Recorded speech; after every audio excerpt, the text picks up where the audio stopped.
ఓం నమో భగవతే శ్రీరమణాయ. భక్త బాంధవ్యం. 3 ఏళ్ల జ్ఞాన సంబంధుడు భగవతి దత్తమైన పరమేశ్వర స్తోత్ర గవితాగాన నైపుణ్యంతో కైవారములు సమర్పించి ద్రోణీపురీసునికి ప్రీతిగా ముద్దుగొలుపునట్లు తన బుల్లి బుల్లి కమల పత్రాల వంటి పాదాలతో చిందులు వేశాడు. దేవదుందుబులు ఆగకుండా మోగాయి. గంధర్వులు స్ఫూర్తి మన్మూర్తులై భక్తిగాన విద్యా వైశారథ్యాన్ని వెలిగించారు. అప్సరసలు తమ దేవనాట్యంతో బాలుని చిందులను అనుకరించ ప్రయత్నించి ధన్యులమైనట్లు భావించారు. ఆకాశంలో స్వైర విహారం చేసే సిద్ధకేచరులు ఆ నలుసులో ప్రకటనమైన శివానుగ్రహ సంపద్ వైభవానికి అచ్చెరువులు పోయారు. అద్భుత దృశ్యమిది.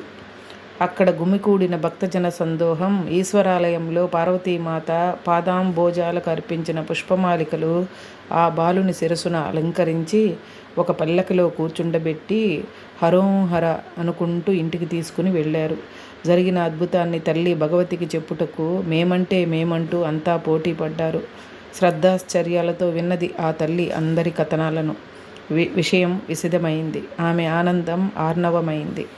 తురీయ పురుషార్థాన్ని పొందినట్లయింది. ఆ రోజంతా వారి ఇల్లు పర్యాటక కేంద్రంగా మారిపోయింది. ఆనక సుష్టుగా దిష్టి తీసి పారవేసింది బాలునికి తల్లి. ఆ మరునాడు ఉదయమే నవ్య కవితాశ్రీ ప్రవాహం ఉదయించిన జ్ఞాన సంబంధుడు తండ్రి మూపునెక్కి పరమేశ్వరుడ చరణా సేవా సంసక్తుడై పొరుగునే ఉన్న బదిరీవనానికి వెళ్ళాడు. ఆ బ్రహ్మ భువనాదినాథుడైన పరమశివుని దర్శించగానే అతనిలో ప్రేమ రసగంగ ఉప్పొంగి ద్రావిడోక్తమైన గేయ రూపంలో వెలువడి గంగాధరునికి మూర్తాభిషేకం చేసింది. శివుడు పులకించిపోయాడు. బాలుడి పద్మపత్రాల వంటి బుల్లి బుల్లి చేతులతో చప్పట్లు చరుస్తూ పాటకు తాళం వేస్తున్నాడు. అతని లేత హస్తాలు కమిలిపోకూడదని దయామయులైన శివపార్వతులు అతని చేతులలో ఇమిడిపోయే ముద్దులులకు చిన్ని తాళాల జంటను కల్పించారు. అవి స్వర్ణమయమై పంచాక్షరి మహామంత్ర చిహ్నితాలై మృదునాద పూరితాలై ఓంకార పూషితాలై ఒప్పారినవి. బాలభక్తుడు ఆ మహత్ ప్రసాదం చేత నాద బిందు స్వరూపులైన ఆది దంపతులే పరవశించున్నట్లు తాళ లయ సమన్వయ వైభవాన్ని సృష్టించాడు. భక్తజనులందరూ ఆనందడోలికలు ఊగారు మహాశ్చర్యంతో. ఆ రీతిలో బాలుడు తండ్రిని ఒప్పించి చుట్టుపక్కలున్న శివక్షేత్రాలను దర్శిస్తూ తన గాన రస తేనీయల చేత శివునికి ప్రేమాభిషేకం చేయసాగాడు.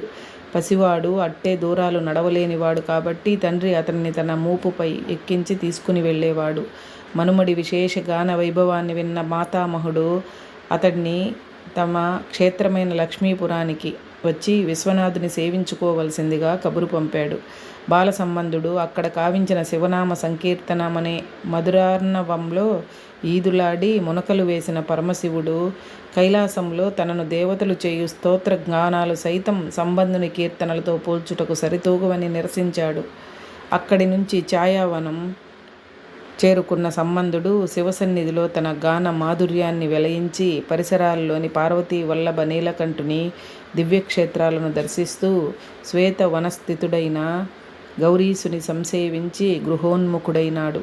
దారిలో జాతిచే శూద్రుడైన నీలకంఠుడు అనే భాగవతోత్తముడు సంబంధునితో భక్త బాంధవ్యాన్ని ఆశించగా అతనిలోని శివగానామృత సంగీత వైభవానికి సంతోషించిన బాలజ్ఞాని దానిని ప్రసాదించాడు. భార్య మతంగ చూడామణితో సహా నీలకంఠుడు సంబంధుని చరణ పల్లవములపై వాలి ఆత్మార్పణ కావించుకున్నాడు. అతని ఆదేశంపై వారు సీర్కాళి వచ్చి ద్రోణీపురేశుని ఆలయ సమీపంలో నివాసాన్ని ఏర్పరచుకుని మాహేశ్వర సేవలు చేయసాగారు. నీలకంఠుడు వీణావాదనలో నిపుణుడు. సంబంధుని గీతాలను తన వీణపై రాగాలలో నిబద్ధించి ప్రియంగా ఆలపించేవాడు. అతని గురుభక్తి సాటిలేనిది. బాల సంబంధుని సాక్షాత్ శివునిగా విశ్వసించేవాడు. త్వమేవ మాతా చ పితా త్వమేవ త్వమేవ బంధుశ్చ సఖా త్వమేవ త్వమేవ విద్యా ద్రవిణం త్వమేవ సర్వం మమ దేవదేవ అన్నట్లుగా సర్వకాల సర్వావస్థలలోనూ అతనినే తన మిత్రునిగా, పుత్రునిగా, పితరునిగా, అపర దైవంగా భావించేవాడు. సంబంధునికి నీడవలే వర్తిస్తూ అతడే క్షేత్రానికి వెళితే తాను ఆ క్షేత్రానికి వెళ్ళేవాడు. గురుని తోడిదే లోకం అతనికి. సీర్కాళిలో ఒక శివాలయమును నిర్మింపజేసి లింగ ప్రతిష్టకు ఏర్పాటు కావించి అందులో నిత్యారాధనతో పాటుగా నిత్య సమారాధనకు కూడా తగిన వసతులు సమకూర్చి ధన్యతను గాంచాడు. సంబంధుడు చౌల సంస్కారాన్ని పొంది నీలకంఠుడు వెంటరాగా వ్యాఘ్రపురం అని పేరు పొందిన చిదంబరం సందర్శించాడు. నాట్యసభలో నటరాజస్వామి ఆనంద తాండవాన్ని కనులారా దర్శించి ఒక దివ్య సందర్శనంలో నీలకంఠునికి అక్కడి సనాతన విప్రగణాలైన దీక్షితులను దర్శింపచేశాడు. పక్కనే ఉన్న సంబంధుని తండ్రి ఆ దృశ్యాన్ని చూడలేకపోయాడు. నీలకంఠుని గురుభక్తికిది గీటురాయి. శివకామ సుందరిని ఆమె వల్లభుని సంతృప్తిగా సేవించుకొని విడువలేక ఆ క్షేత్రాన్ని వీడి వారు అర్కవ్యాఘ్యపురం చేరి అక్కడ పిన్యాఘటేశ్వరుని కూర్చి సంకీర్తన నిర్వర్తించారు. తరువాత ప్రయాణంలో బాలజ్ఞానితో పాటు అనేకులు పాదాచారులై కలిశారు. తండ్రి మూపునెక్కుటకు మనస్కరించక సంబంధుడు ఇతరులతో పాటుగా ముళ్లతోనూ రాళ్లతోనూ నిండిన సంక్లిష్టమైన దారుల వెంట శివ సందర్శనోత్సాహంతో లెక్క లేకుండా నడిచాడు. ఒకసారి ఉరుకులు పెడతాడు తనకంటే పెద్దవారితో కలిసేందుకు. సరువులకు స్ఫూర్తి కలిగేటందుకు పులికేకలు పెడతాడు. జై జగధ్యేయ మహాదేవ హర మృత్యుంజయ భక్త కల్పద్రుమ కపర్తి కపాలి త్రినేత్ర నిటలాక్ష ఆదిగురు మమ్ము చేదుకో స్వామి ఈడ్చుకొని పో గంగాధర మాకు దాహమే వేయదు నీ నామాస్వాదనతో అన్నపూర్ణ ప్రియా మేం ఆకలిరుగం నీ చరితాస్వాదనతో మాకు నీవు తప్ప మరొకటి కనిపించదు.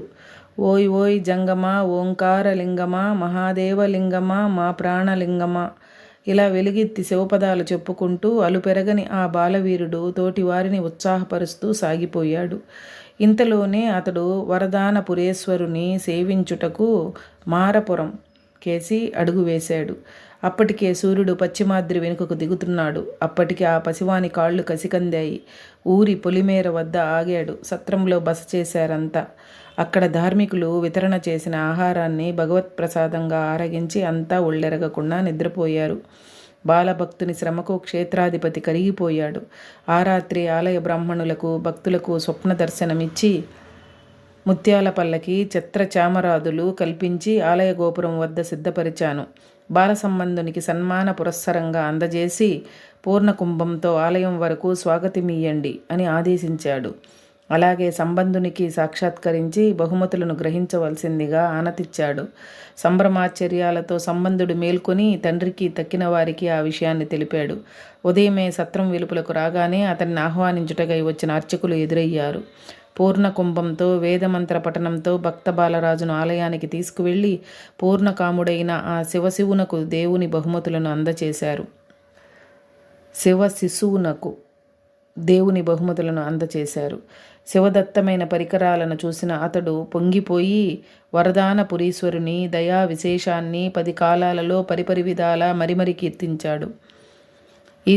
ఈశ్వరానుమతిని వేడి పల్లకి చుట్టూ 3 సార్లు నమస్కారపూర్వకంగా ప్రదక్షించాడు. నమః పార్వతీపతయే హరహర మహాదేవ శంభో శంకర సాంబ సదాశివ అంటూ భక్త పరివారం వెంటరాగా శిబికను ఎక్కి సంబంధ బాలుడు స్వగ్రామం చేరుకున్నాడు.